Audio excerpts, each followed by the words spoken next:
Hello and welcome back to the KCC channel. I'm Rob and I hope you're having a wonderful day today. Today we're jumping into some ProRevenge archives. Our first story today comes to us from hopefulcomshelter. Don't like homeless people in your fast food restaurant? Let's send a few hundred. Let's jump right in. So, a bit after college, I took a part-time volunteer position at a community shelter helping the area's homeless.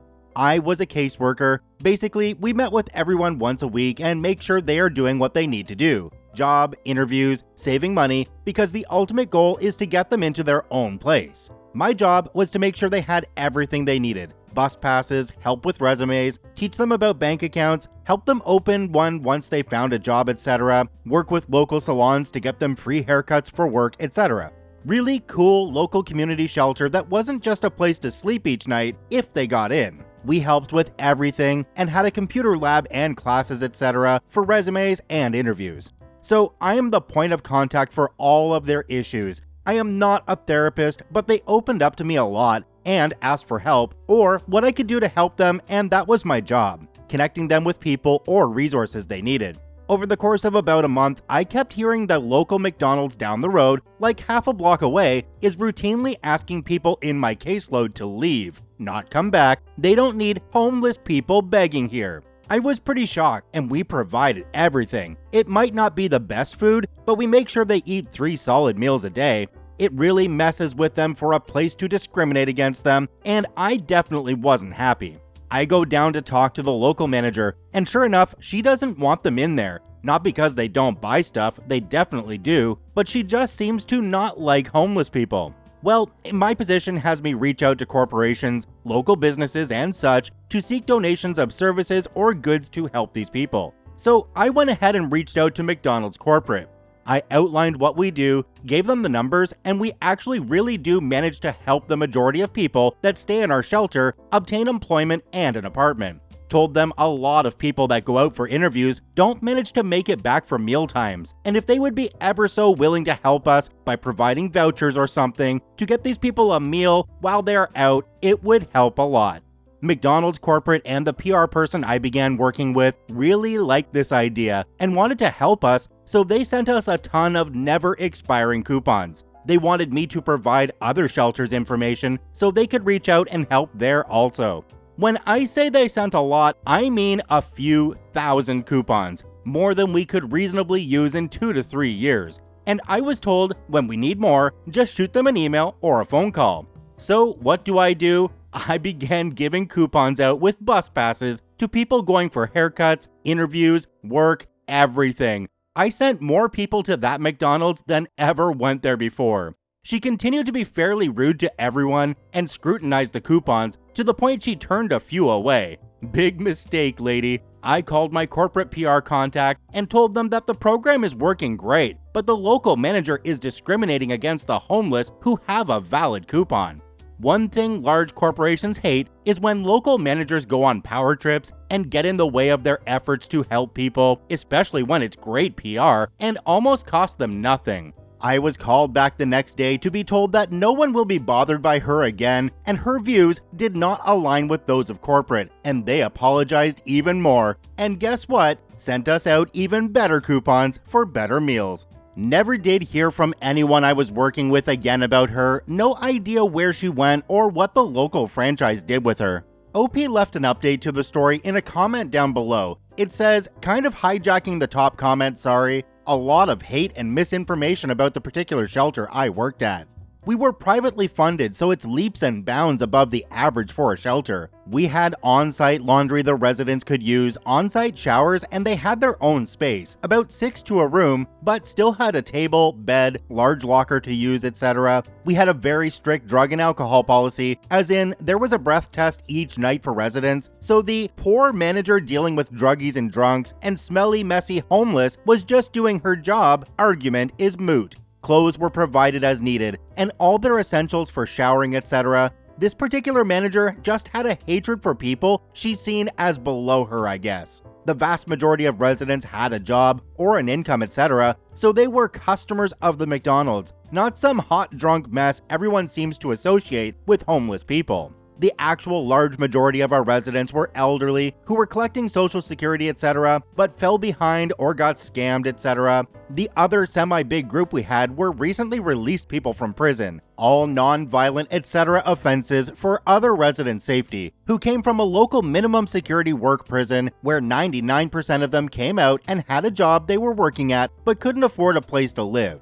These former inmates, when they do work release, their paychecks go onto their account and about 90% of it is taken for court fees and fines. I'm not arguing that they shouldn't pay what they owe, but taking 90% of their paychecks and releasing them, oftentimes with less than $1,000, just doesn't let them get an apartment and continue working and reintegrate into society. Also, a huge number of kids who are freshly 18 and still in high school came through from households the parents kicked them out of, literally the day or two after they turned 18. So sorry to the folks who just assume all homeless people are drunk druggies who buy a small coffee and litter the place with stench and garbage, but no, you should really reevaluate what you think the vast majority of homeless people are. You probably see several a day who are homeless, but just don't fit your idea of homeless. Well, it's a good thing that this manager wasn't seen anymore. I'm willing to bet you they got fired. I wonder if McDonald's has a policy about managers that are hobophobic? Do me a quick favor, have a look down below the video. If that subscribe button's still red, it means you're not actually subscribed to the KCC channel. Please hit that subscribe button for more daily Reddit stories. Our next story today comes to us from hermajordoctor. Guy almost screws up my final year college project. He gets a call from a TV show tracking scammers. Let's jump right in. This happened about 8 years ago. I am not a vindictive person, and I wouldn't call this revenge. It is more of a karma story. It all happened when I was back in college, studying applied computer science.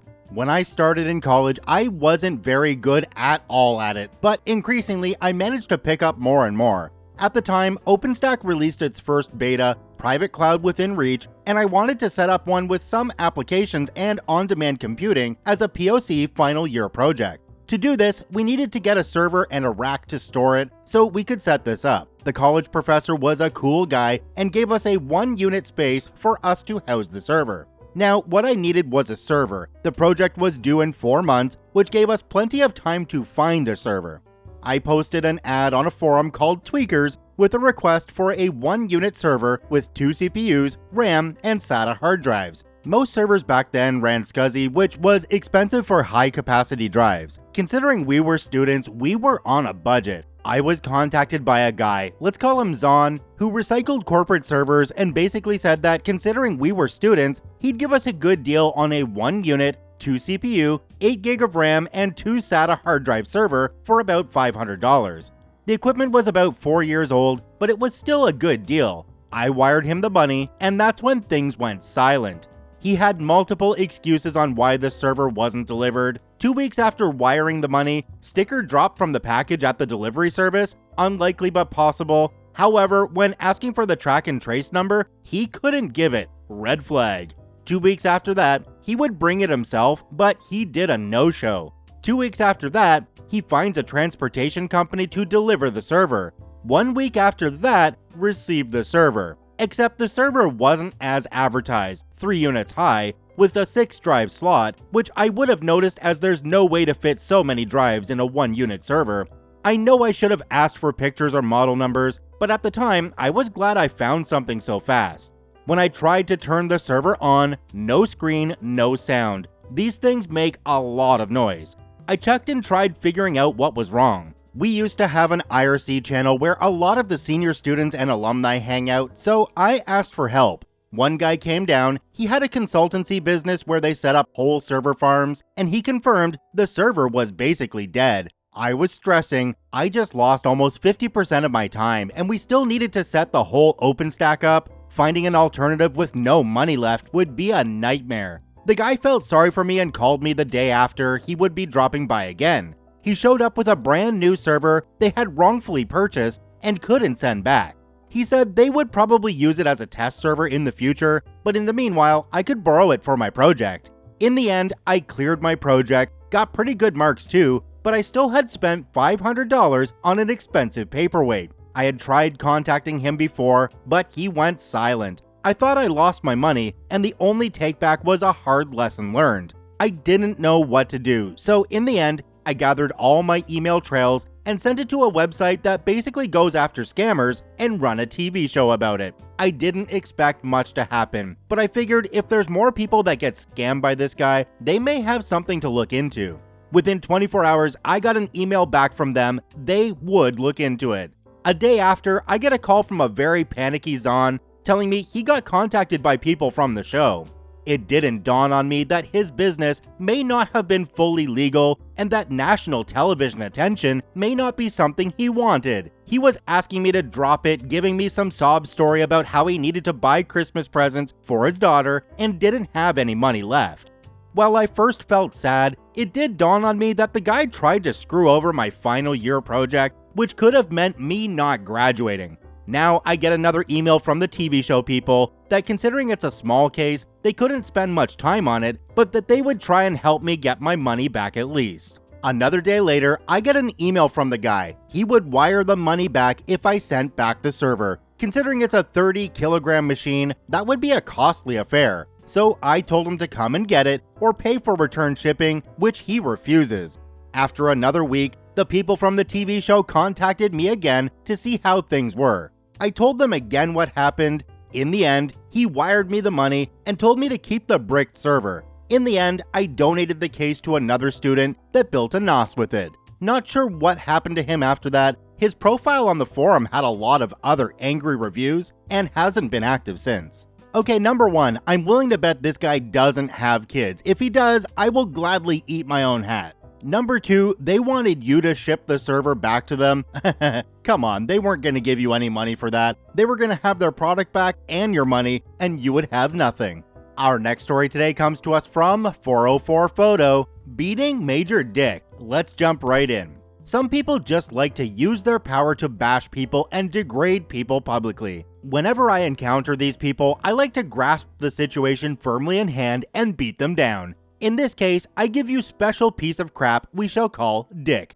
Dick is an older guy who has worked for a branch of state law enforcement for many years. He was very vocal about being 3 years away from a full state retirement and about his rank in the state government. I was working as a contractor doing some IT work. We had a large group to move the department forward, at least 10 years technology-wise. It was all hands on deck to prep computers for the incoming new computers, and of course, setting up the new ones. In my case, as a coder and network grunt, I was being borrowed and more than happy to help. Dick was the only jerk out of at least 300 people I had enjoyably encountered. He complained about anything he could figure to complain about and would go over the department managers' heads to complain. Part of what I was asked to do was inventory their software used, directories map, and to copy files to their new network folders. Keep in mind, we did a copy of the data and not a move. When new computers arrived, the network copy served as a way to make sure the data was backed up before it was cloned over to the new system. Dick was livid that someone touched his computer and swore we deleted a file we could not find. I was marched up to his office with my management team and the department senior. I promptly found his file on his new system and on the network. I happened to notice that he had newly installed a newsreader but did not say anything about it. I knew if I called him out on it, I would get canned and they would not look into it. Instead, I opened the reader while Dick was bashing me in the hallway to his audience and changed his preferences. Now, the files would not delete when they were read or deleted. Keeping in mind, this was in the late 90s and the internet was still a new thing for many.